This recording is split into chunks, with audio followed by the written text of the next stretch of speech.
காவியா. வகுப்பு 5. ஊராட்சி ஒன்றிய தொடக்கப்பள்ளி. சேரன் மகாதேவி, திருநெல்வேலி மாவட்டம். இன்றைய முக்கிய செய்திகள்.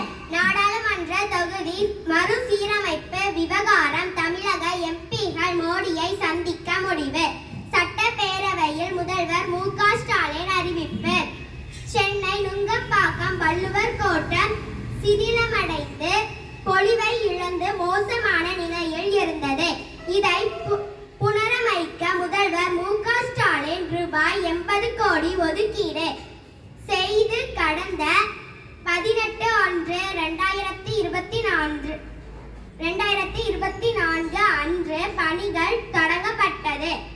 புனரமைப்பு மேம்பாட்டு பணிகளான கலையரங்கம், குரல்மணி மாட கூரை புனரமைப்பு கலையரங்கம் உள்பட பல்வேறு வசதிகளுடன் இறுதி கட்டடத்தை எட்டியுள்ள வள்ளுவர் கோட்டத்தில் பிரமிக்கத்தக்க தோற்றம். இறுதி கட்டத்தை எட்டியுள்ள பள்ளிகளில் போலீஸ் பாதுகாப்பு +2 பொதுத் தேர்வு இன்றுடன் நிறைவு.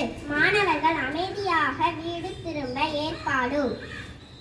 திருங்குறுங்குடி அழகிய நம்பிராயர் கோயில் பங்குனி தேரோட்டம் கோலாகலம். திரளான பக்தர்கள் பங்கேற்பு.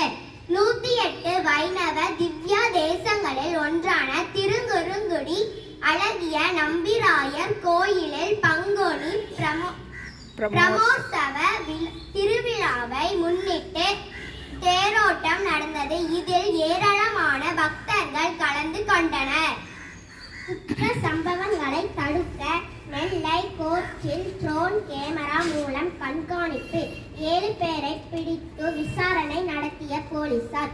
குற்ற சம்பவங்களை தடுக்க நெல்லை கோர்ட்டில் போலீசார் ட்ரோன் கேமராக்கள் மூலம் கண்காணித்து வருகின்றனர். நன்றி, வணக்கம்.